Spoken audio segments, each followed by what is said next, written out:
Good afternoon. I'm Jennifer Romanecki, President and CEO of Marie Selby Botanical Gardens. I'm thrilled to welcome you to this special discussion on We Dream a World, African American landscape painters of mid-century Florida, the Highwaymen, which is currently on view at our downtown Sarasota campus. Shortly, you will see a recent discussion that took place between our guest curator, Radiah, Lovette, Harper, and Vicki Oldham, President and CEO of the Sarasota African American Cultural Coalition. Their conversation centered around the young entrepreneurial artists from the 1950s who inspired this exhibit. We Dream a World explores the depth of art and business enterprise created by a unique set of landscape artists. Mostly self-taught, these African American visionaries were shut out of traditional museums and galleries due to segregation. Instead of settling for traditional labor jobs in the agricultural industry, they forged ahead and found success selling their works to consumers door to door along Florida's Atlantic coast. With their use of native botanical imagery, we saw an opportunity to highlight this defining art movement of Florida in the perfect setting, right here at Selby Gardens. I would like to take a moment to thank our exhibition sponsors, Williams Parker Harrison Dietz and Getson and Isabel Becker. Special thanks as well to the Sarasota African American Cultural Coalition, our co-presenting partner. Now, enjoy this lively and informative conversation between Radiah, Lovette, Harper, and Vicki Oldham.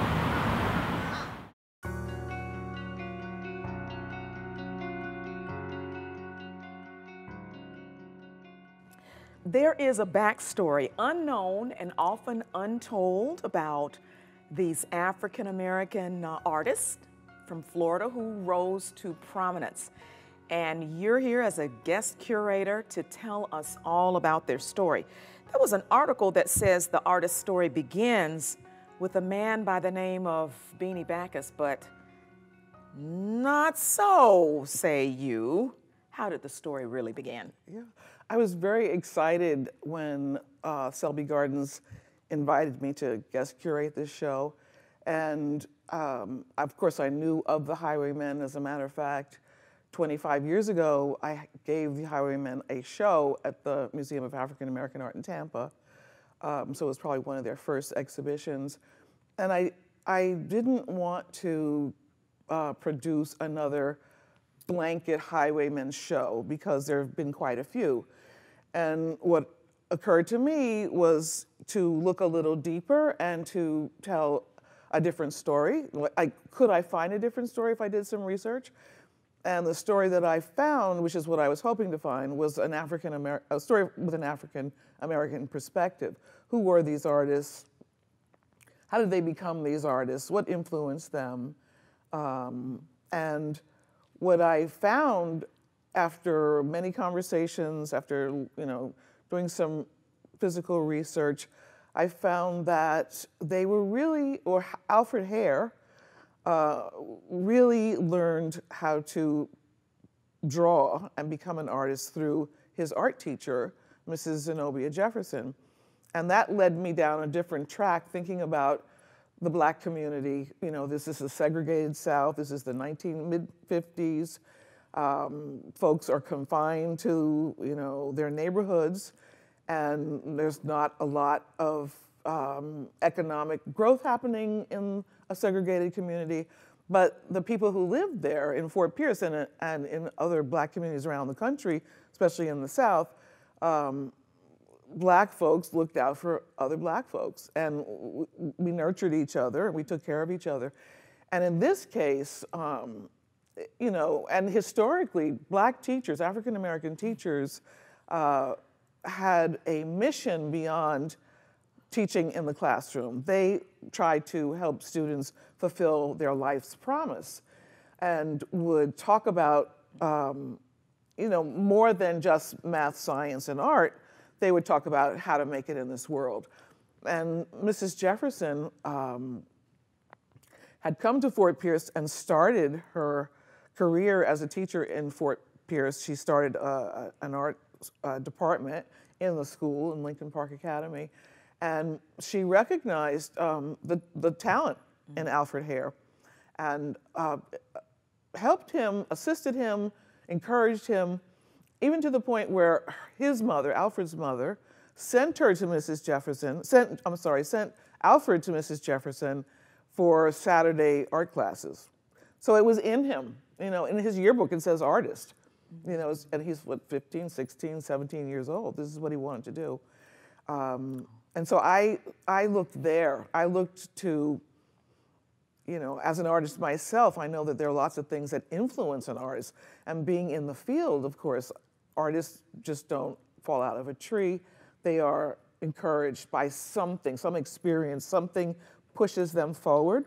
And when I saw that Mrs. Jefferson was the one that pushed Alfred forward, I looked back at Mrs. Jefferson and saw that Mrs. Jefferson was an artist herself. She was a sculptor. Okay.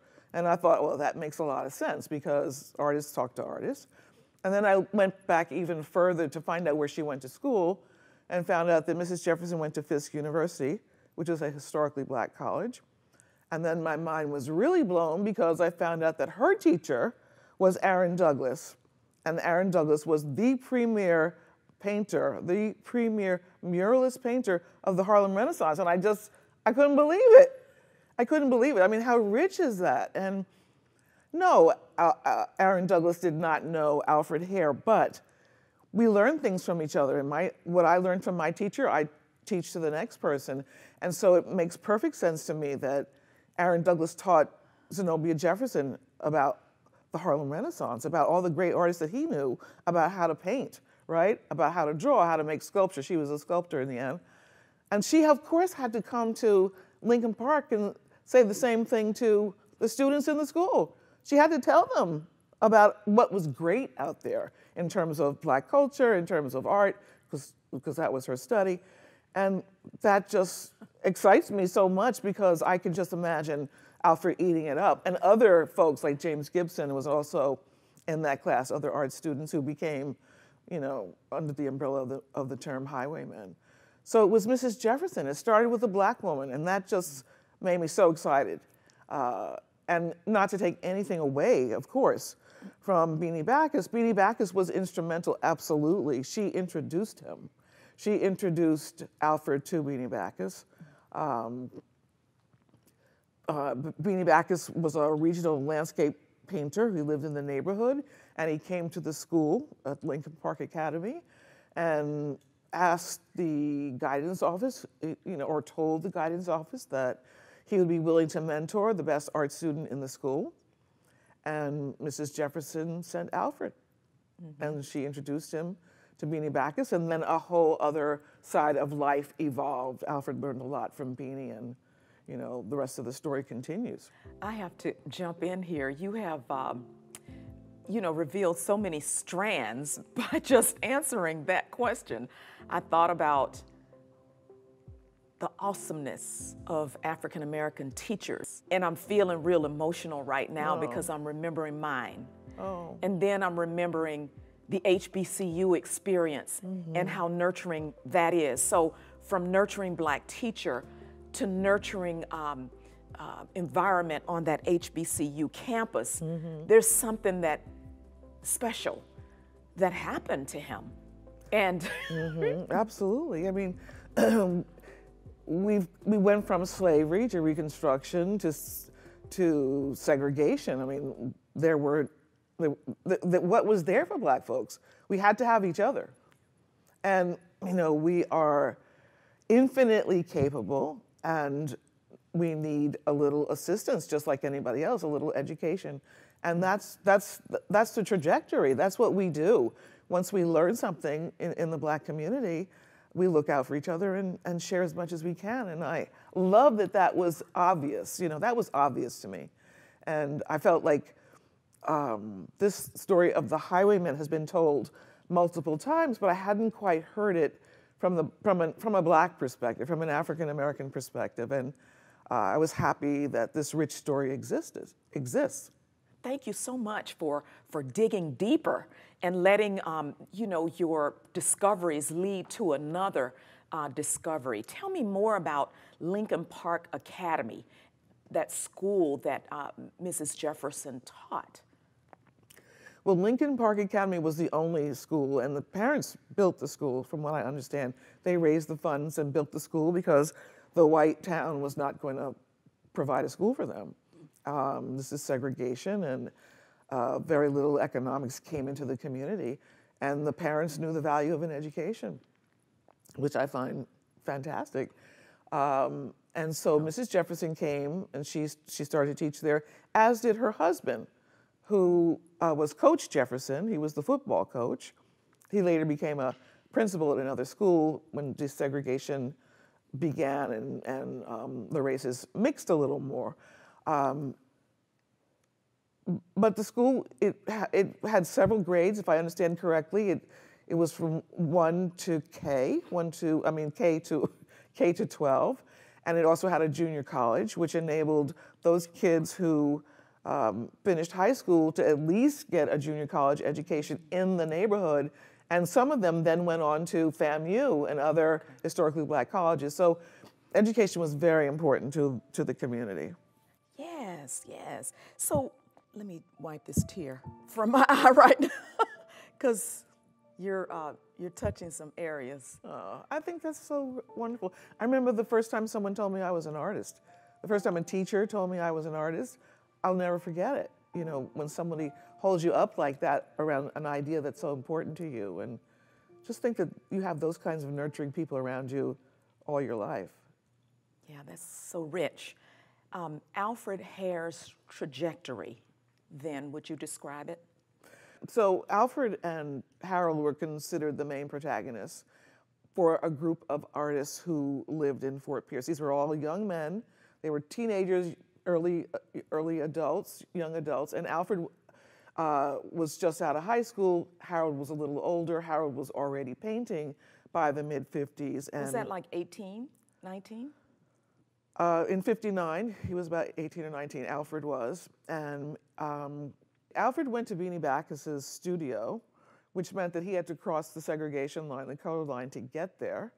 And Beanie Backus, who was an important landscape artist in the area, welcomed Alfred and other artists of color, and was known, as I understand it, as someone who welcomed black folks into his studio, which is just not the usual way that segregation worked. And Alfred looked around and he saw that Beanie was selling his landscape paintings to clientele who would come into the studio and pay him for the paintings. And Alfred looked at that and thought, oh, if the white clientele is willing to pay that much money for a painting, I bet I can do that too. And if the white clientele is interested in landscape painting, I bet I can do that too. And so Beanie helped him, you know, with how to paint, how to lay down the paint on the canvas, you know, background, foreground, all these things. And Alfred went home and began a very fast painting style, because he didn't want to take, you know, a week, a month to paint a painting, as many artists do. They take a very long time to delve into the subject matter. Painting may take a month or two or even longer to be finished. Alfred wanted to make money. So Alfred developed this style of fast painting or quick painting, and he quickly laid down the paint on the canvas. He quickly, you know, had a wash of colors. He had some of his friends in the neighborhood, anybody who was interested in learning this, Alfred shared this information, which I love that, you know, he was so open. He didn't just keep it for himself. He said, here's another way to work. Here's another way to earn $1. And they earned quite a lot. And it was this fast painting style that Alfred really honed in on, that enabled them to make, him and others, to make lots of paintings that could then be sold. Okay. A lot of people were picking fruit, Yeah. crops, making a little bit of money, but he didn't want to do that. There were not a lot of jobs for black people during segregation, even with an education. I mean, you could be a teacher, yes. For a young person in high school or getting out of high school, even with a high school degree and no college, what were the options? And sometimes you didn't even make it through school because you needed to bring money in as a kid, as a young person, to help the family. And on that coast of Florida, there were orange crops and tomato crops and cotton. And people went out and they picked it to earn money. And Alfred, was an artist. He wanted to make money in another way. And, the beauty of meeting Beanie Backus was seeing Beanie be successful selling these landscape paintings. And he said, I can do that. I can do that. So it really did lead to a better life than, say, his friends and family who were still working in the fields. Absolutely, which is why he opened up his home to his neighbors. If you came by, if you were visiting, or if you were someone who was in a conversation with him and he asked you, did you want to learn how to put color on the canvas? Come over, I'll show you how to put blue for the sky and green for the grass. And he shared this information with whoever was interested. And over time, these paintings, Alfred would come in and others would come in and add the details, and these paintings would be sold. And they made quite a lot of money. Alfred made enough money. By this time, he's married with children, and he made enough money to buy a house, buy a new car every year, feed his children, and contribute to the economy of Lincoln Park area. And so he really figured something out. And that's why I think he was ingenious, because he looked around and didn't just say, oh, well, that's cool. Mr. Backus is selling artwork and I like what he's doing. He said, no, I can figure out how to do it myself. I'll do it my way. I'll do it quickly. I'll invite other people in to be a part of the process. But it's something that I can do and something that we can do. And what was fantastic about it was that one of his friends that came to work with him, Al Black, became such a great salesman. He became known as, the super salesman. And Marianne Carroll, who's another artist in the show, at one point said, the only paintings that didn't sell were the ones that we didn't give him. He sold everything. And so, it was quite a great life. If we want to say you had a great life during segregation, this was a great way to be in life for them. I am so glad that you mentioned Al Black there, because I've met Al Black. Oh. He came here and he did a painting very, very quickly. So you talk about that quick, that style that they had of not taking a long time. But yeah, he is quite the salesperson. I bought my highwayman painting from Al Black. There you go. Okay. He actually invited me to come to his house and watch him paint in his backyard. And I'm thinking, is he for real? Yeah, that's exactly their attitude. They really wanted to share because they felt like this was a way for people to learn something about themselves and make some money. And, interestingly, Doretha Hare Truesdale, Alfred's widow, told me recently that Alfred would bring strangers home. He would find somebody that needed a place to sleep, and he one time brought this gentleman home and let him sleep in the utility closet, and she came downstairs or in the kitchen in the morning and said, who is this person in my kitchen? And Alfred said he needed help and I'm going to teach him to paint. It was just this attitude that we can do it. Like, you can do it. Come on, you go. Let's call Al Black, Vicki, and you go learn how to paint, and we'll sell it. Sell the painting. I love it. It's a great way to function in the world. Yeah, it really is. Each of these artists have a distinctively different style. We're talking about Hare, Newton, and Carroll specifically. Describe. Okay. All told, there are 26 artists that have been put under the umbrella of this name, Highwayman, which was not a name that the artists themselves chose. And in our exhibition, We Dream a World, excuse me, Alfred Hare, Harold Newton, and Marianne Carroll are three of the artists that we really talk about because they painted during the lifetime of Alfred Hare. Alfred Hare died in 1970, and the world of the painters changed a little bit for several years, and then picked back up again later on later in the 70s. Alfred Hare's painting style, as we said, was rapid, like quick paintbrush, quick palette knife on the canvas, moving paint very quickly, so that you get kind of an impression or an outline, and sometimes a more serious time spent with a paintbrush, really putting in details. There's like a beat to it. There's like an urgency to it. And there's a different kind of a storytelling to it. You know, he has an interest in trees and the shapes of his trees. They're very curvy. I don't think the other painters painted the same trees that he did. There's something about his landscapes where they all seem to like lean to the right. I don't know why, but that's just how he saw. And Harold Newton been painting longer. He was a very serious painter. He thought of himself as an artist, as a very serious artist. He really was not a part of a group, but somehow has gotten lumped into this pot because there was a group of artists from this area who painted at this time.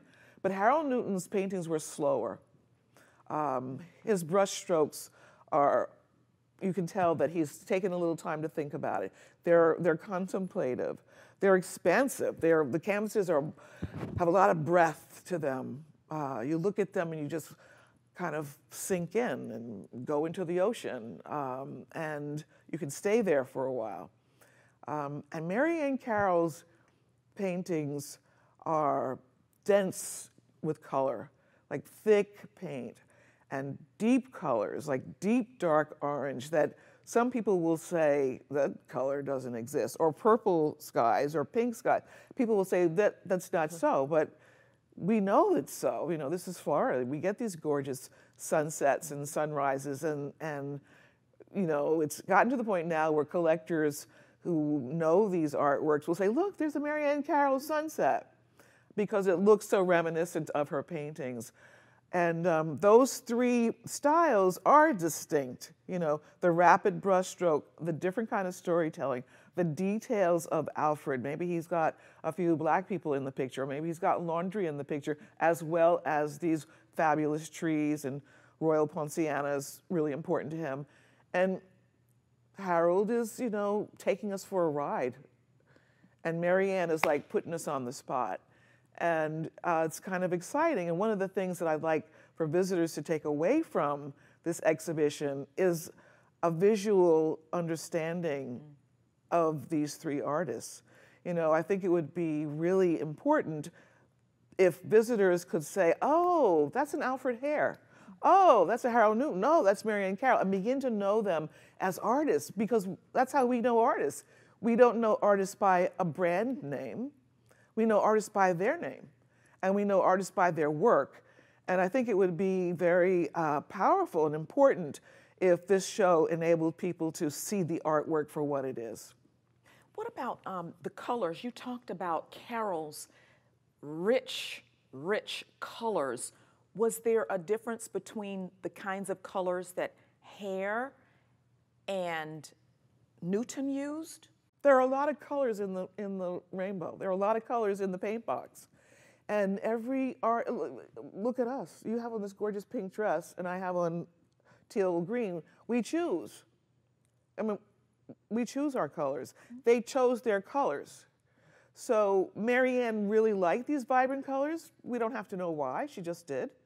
And it seems to me if we go and look at a Harold Newton painting, they're very watery, so they're very blue and white.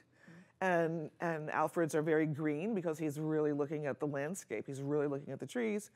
And I think that they each have the same colors, but it's how they use the colors and where they place the colors on the canvas that stands out. And then, you know, I think that the reason why people see them as a as one name is because if you go in there quickly and you don't go into a gallery and you don't take time, you begin to think they look very similar.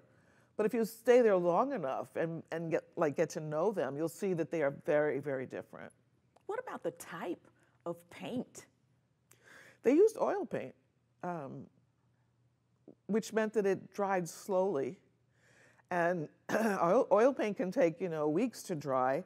And one of the great things about this story is that, back to Alfred and his quick painting style, they would put paintings in the back of the trunk of a car to go sell them.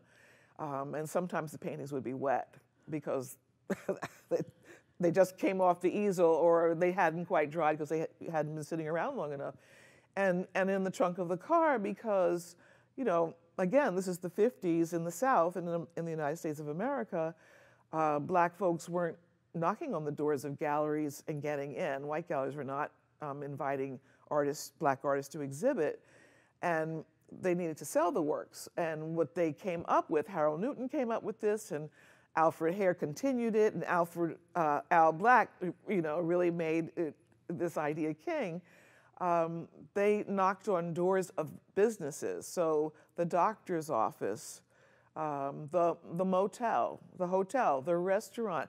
And even Marianne Carroll said if she felt a little bit uneasy, like somebody was going to be upset that a black person was at the door, she backed up.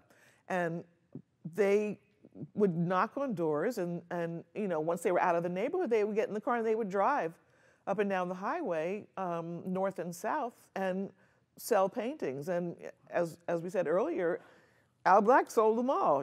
Al Black didn't come home until he sold all the paintings. Did you want to talk more about the subject matter? You've talked about those moonlights, those poincianas. Did you want to say anything about the birds? Well, people love the paintings because they are old Florida. And I love the paintings because to me, they're Florida. I still see these scenes, but of course, land development has taken over and a lot of these scenes are gone. They no longer exist. As a matter of fact, Mrs. Hare Truesdale, the widow of Alfred Hare, her husband today is a photographer, and I asked him to drive around Fort Pierce and see if he could find any of the scenes that they painted. And he only found a couple, a moonlight scene, a water scene, but these artists really loved where they lived. Mm-hmm. That's what the paintings say, because you don't paint what you don't love. Mm-hmm. That's just not what artists do, unless they're trying to say something conceptually about a space, an idea. And Fort Pierce was lush. I mean, Florida was lush in the 50s and the 60s, and all these gorgeous trees and all this flora and fauna, and they captured it. They captured it before it got bulldozed. They didn't even know it got bulldozed, right? Not in their lifetime. And today we know differently. So people who fall in love with the paintings are excited, A, to have a piece of nature in their home, to bring this green into their home, yeah. And B, to be reminded of what Florida looked like. You touched on what you'd like visitors to take away. Do you want to add to what you said? Yeah, yes, seeing these artists as individuals, I think, is very important. Realizing that they are part of American art history is important. And being able to identify a painting is really what we're after, so that they can rise in the art canon the way they deserve. Where do they fit in the art canon? Well, I think they have their own category. I think more time will have to pass before art historians figure that out, because don't forget, this is more than 60 years. These artists painted from Harold and Alfred to today. Roy McClendon, who was part of this early group, is still painting in, I think he's in Vero Beach, oh, okay. or Gifford. And so that's a long time. And art historians will have to look at that time period and look at that art, it doesn't look like landscape painting of the day. It doesn't look like landscape painting of other Florida artists. It's very distinct. And I think it just holds a place. It belongs in art history. It belongs in the American art canon because it exists and because it has depth in that 60 years of painting and the kinds of painting that came out of these folks and the lives that these folks lived. They lived them as artists, so therefore they belong in the canon. Why does Bacchus get the credit for discovering these artists? Well, oftentimes, people tell stories from where they sit. They tell the story from their own perspective. And perhaps I'm one of the first people to tell the story from an African-American perspective. And other storytellers, other art historians, other curators only went so far in the research. And they started with, Beanie Bacchus, A.E. being Bacchus. They started with him because that's what they saw. They didn't go and look at black folks. Because sometimes we don't look at black folks. We start at a certain point where we're comfortable. And so perhaps that's what happened. They just saw the artist Beanie Bacchus taking on Alfred Hare and maybe a little bit of Harold Newton, and just told the story from there and didn't dig any deeper. Thank you again for digging deeper. Now, you have a real aversion about this title, Highwayman. That's the only term that we know. That's the only term I know. Let's change that. Let's change that. And that's not really going to change because there's going to be a Highwaymen Museum in Fort Pierce, and I believe there is a movie in the works right now. I don't know what the title of the movie will be. But it's about Zenobia Jefferson and the early artists. I'm not, as I said earlier, I believe that artists should get their due. I believe that artists are very important to our culture, our society. They help us understand the world. They help us understand ourselves. And they deserve credit, and they work hard. And we don't often recognize artists as hardworking people. And the term highwayman just is too broad a stroke for me. It's too broad a stroke because these are individuals who gave their lives, who painted their whole lives. And they, especially the early artists that we're talking about in this exhibition, they were not around when the term was coined.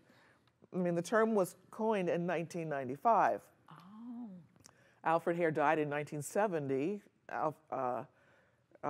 Newton died in the 90s, and Marianne Carroll absolutely knew, and Marianne Carroll called herself a highwayman. And she even had a shirt that said highwayman when she would sell her work. She died 2 years ago. But the point of it is that the whole group, there was not a group. We've turned them into a group by giving them this name, this brand. And Harold Newton was not a highwayman. He was Harold Newton. And Alfred Hare was Alfred Hare. And Marianne Carroll accepted that term, and that is her business, and that is for her to do. And I accept that. We accept that. But there were lots of artists that did not accept that term because somebody else came and named them. That's like someone coming to me and say, oh, I know your name is Radiah, but I'm going to change your name to Mary. And I will say, well, that's not my name.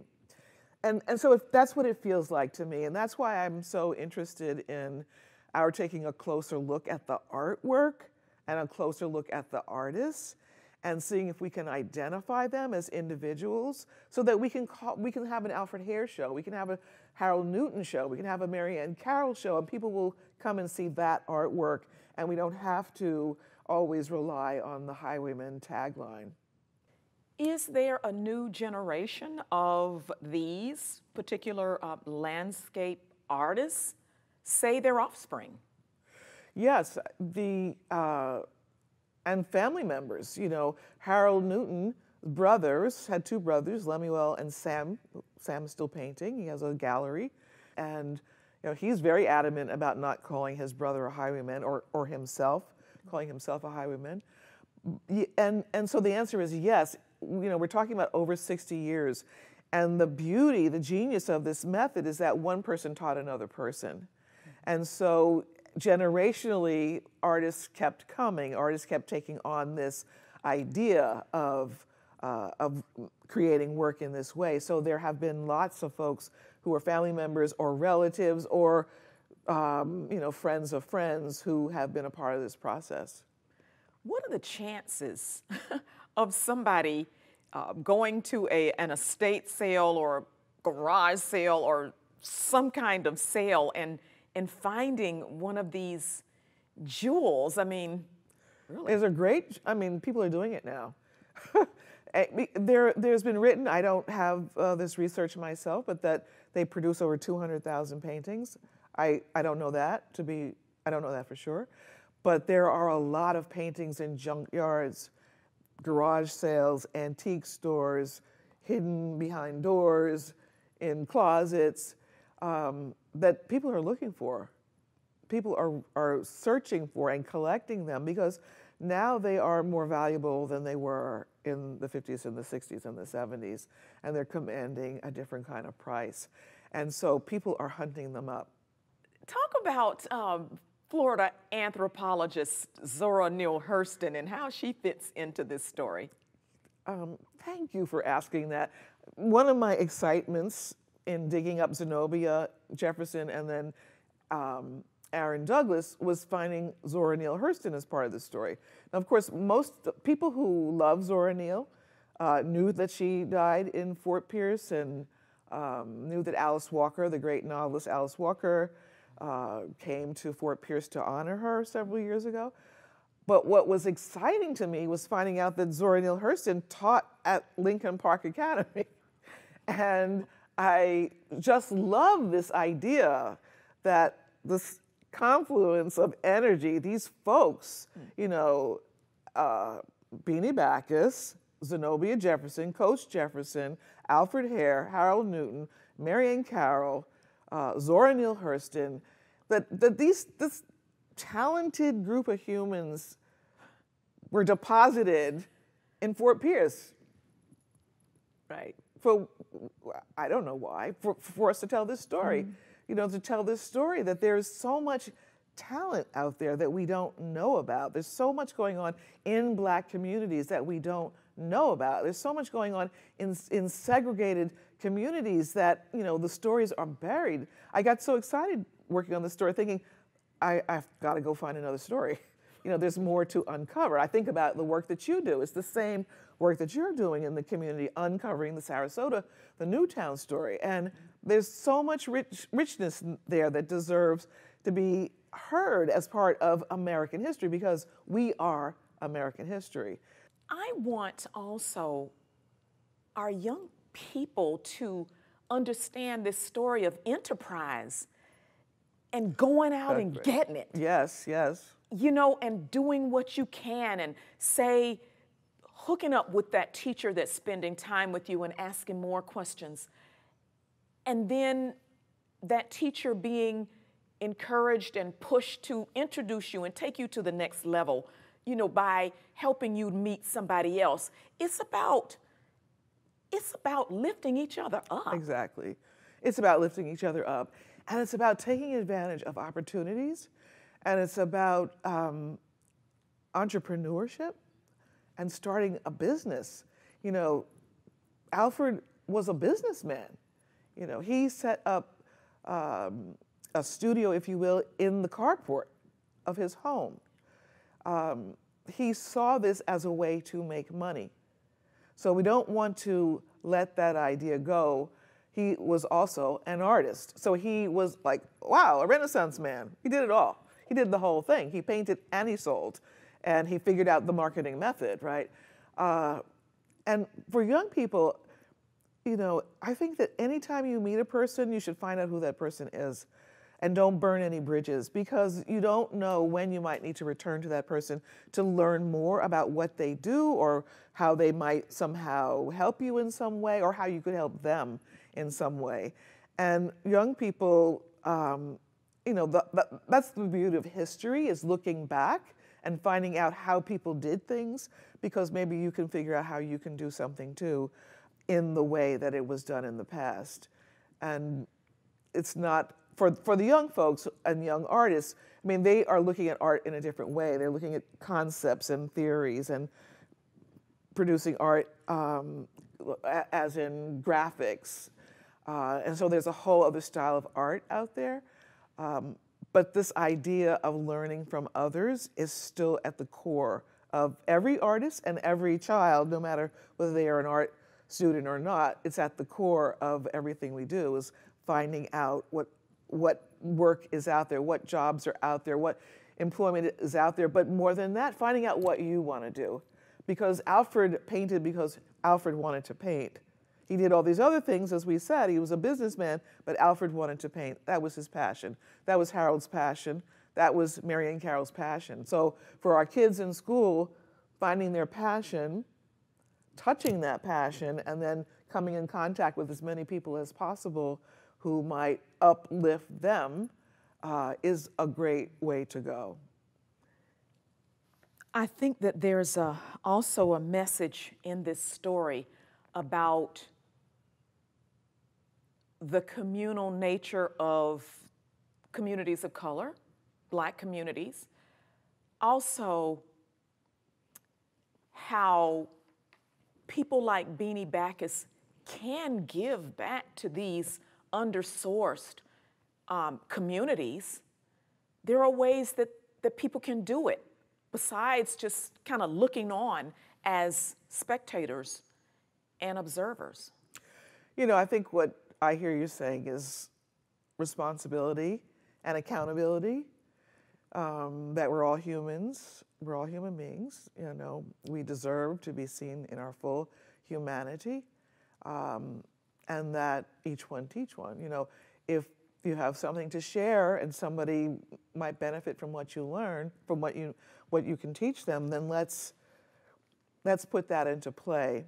And, you know, especially today, when the world has really come to a point where it's questioning the races, Black folks, white folks, people of color, gender identities, where everything is being discussed, you know, maybe the way we're going to bridge the gap is by coming together, right, and learning from each other and not being afraid of each other. And, you know, that art is a vehicle for that. You know, the actual making of art is a vehicle for that, as well as the content of art is a vehicle for bringing people together. So, you know, Sarasota is a artistic community. The more that the arts can talk to everybody and give everybody a footing, a place, the stronger the individuals will be, and the stronger the town will be, the city. Radiah, this has been so rich, a rich conversation. I really appreciate the fact that you dug deeper and brought this story to us about Mrs. Jefferson. There's so many layers, but I appreciate your sharing today. Thank you. I have to thank Selby Gardens for agreeing to do a show on these artists from an African-American perspective. If they hadn't, we wouldn't have found these stories out. So that's important that the institution, the Selby Gardens, open themselves up to a different perspective and are willing to share that perspective with the audience. So I'm glad that we're able to do that with this exhibition.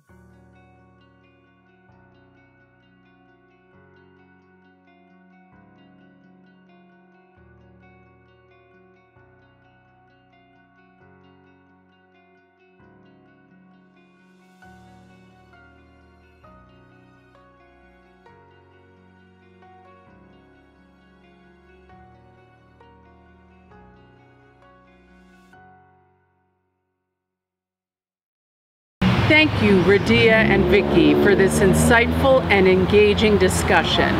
We hope to see all of you soon at We Dream a World, African American Landscape Painters of Mid-Century Florida, the Highwaymen. This exhibition is on view in the Museum of Botany and the Arts at Selby Gardens' downtown Sarasota campus through September 26th. Thank you for joining us today.